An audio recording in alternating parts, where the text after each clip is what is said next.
Good morning, guys. 4:35 na. Kanina pa ako gising, alas 4. Gusto nga ako magluto. May patapos na.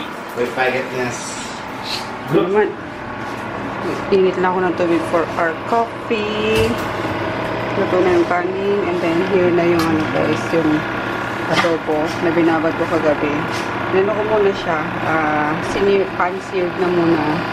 Tapos tsaka ko inano yung niya. Marinade niya. Tsaka ko hinalo, pinakuluan. And, para mas masarap, lalagyan ko siya ng tidbits. Ayan. Pineapple tidbits. Para medyo manamis-namis yung yung sarsa. Sauce yun.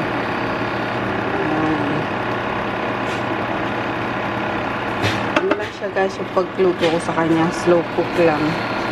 Kaya naka number 5 lang siya. Ito pa natin ulit. And ayan, mag-simmer ng 15 minutes. Ready na. Ready na rin si Chris. Ready na yung apple and orange namin ni Daddy. After, nakakapagod. Kaya dapat may ngasabi kami. Fruits na lang. Ayun. Si Kristen may fruit yan eh. Okay ka lang? Lusyo. Kaya tayo guys. Tapos na kami. Talpong ikot. Nilululok mo yung ano? Against the light ka. Tawag sa akin nung Nuezada na. Paro kasi kami fatback. Uy anak mo, sabi ng kasamahan niya. Para hindi kasing pula yung namin. Rim namin. Magpapak. Pang ilang araw natin today? Pang-apat, no? Apat? Thursday na ngayon, 4 days, Bango ni Daddy.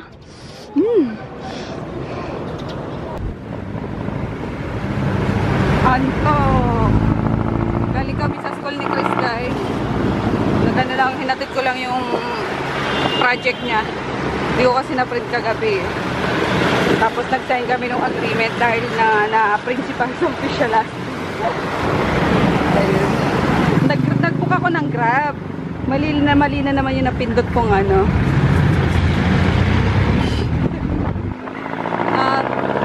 drop off. Aloma.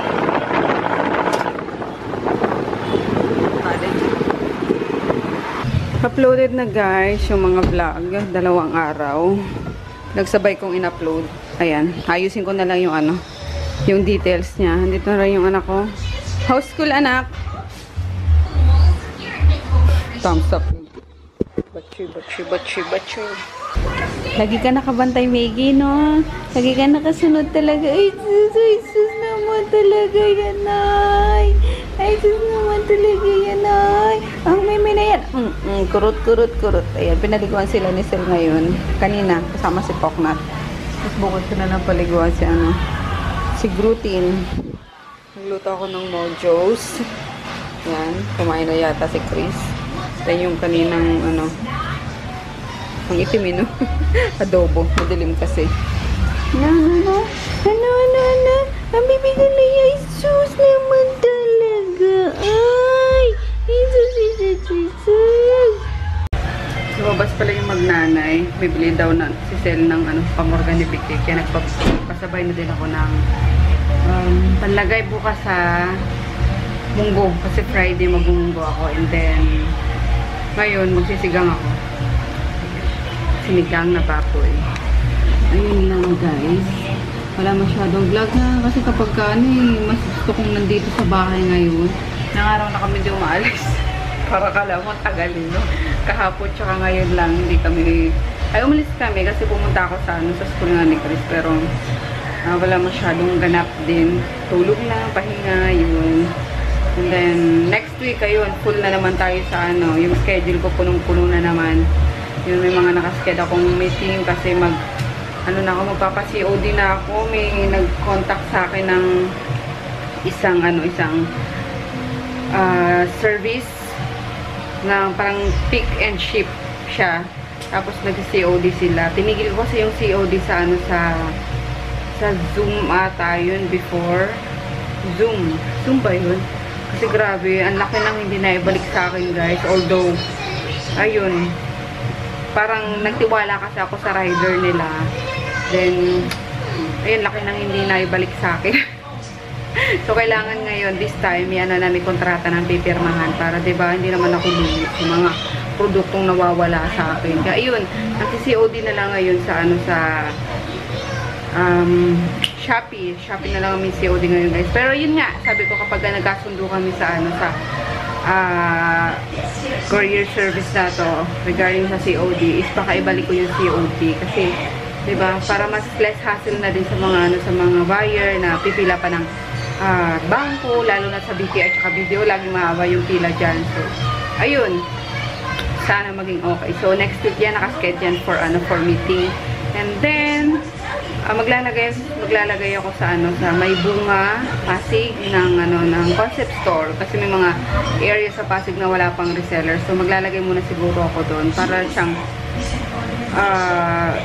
para isang building na may Starbucks, na may Yellow Cab, na may basta yun. So sasama ko kayo doon pag pinuntahan namin. And si Tonton guys, ayun tumawag ulit yung ano yung Toyota.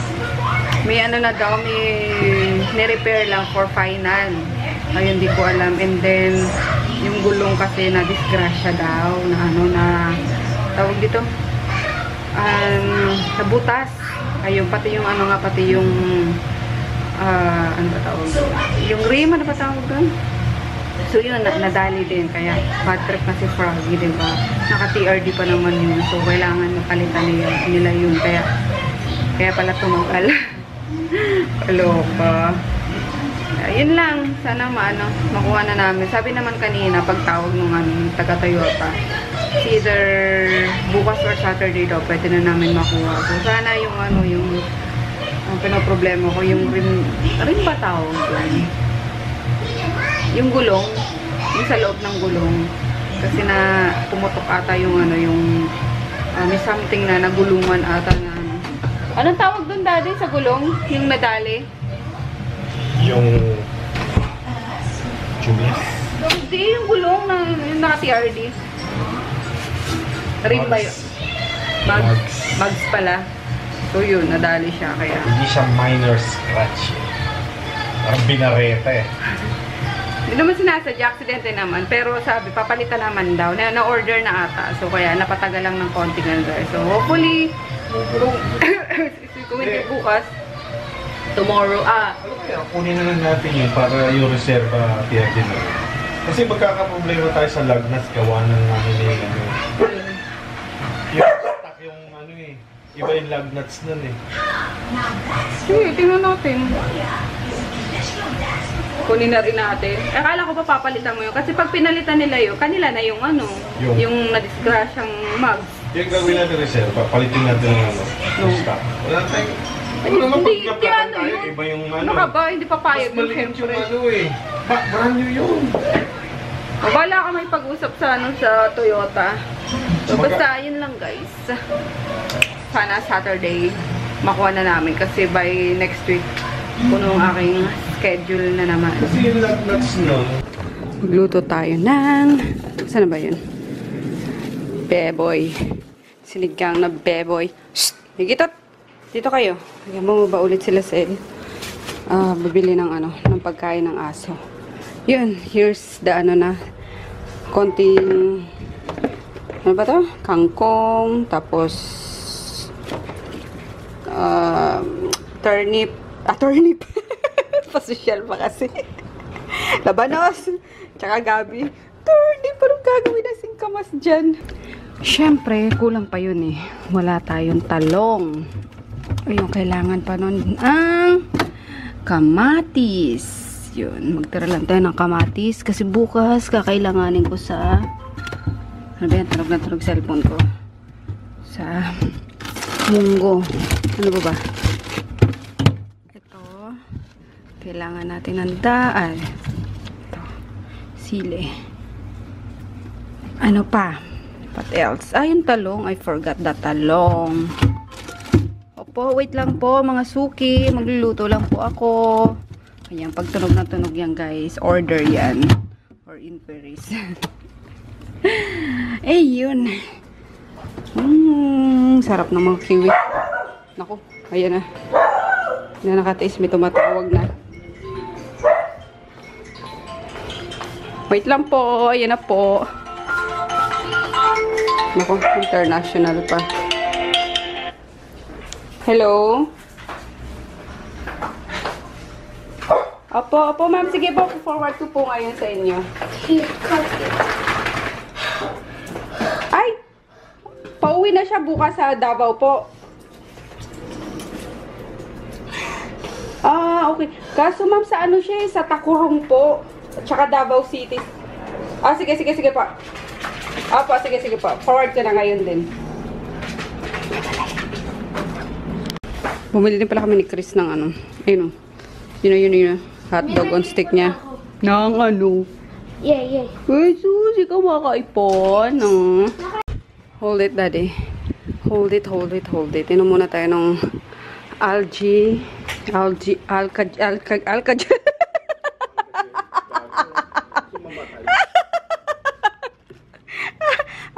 cleanse. Ano ba yan? Colors. Kaya bago ko magluto para maano na siya. Ma-digest.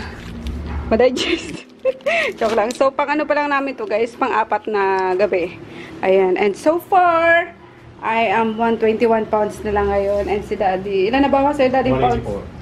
184. From 189. So, yun. Dapat 30 days daw pala to. Pero in 10 days, may makikita na kayong ano. As early as 10 days, may makikita na kayong effect. Pero pag gusto nyo talaga yung ano ba yun? Talagang yung pinaka-effect niya na is lala si Poknat, ano to? Huwag mo kasi ano yung Chris. 30 days daw. So yun. Bukas na ako din. Para makain na natin yan bago ako magluto ng sinigang.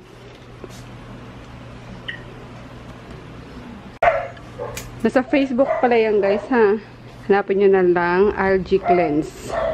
So, again, ganyan lang siya. Oh, yummers! Tinatago ko siya kay Chris, mamaya kainin niya. Tapos, susundan nyo lang siya ng 2 basong tubig na room temperature. Ano yan, Chris? Sabaw.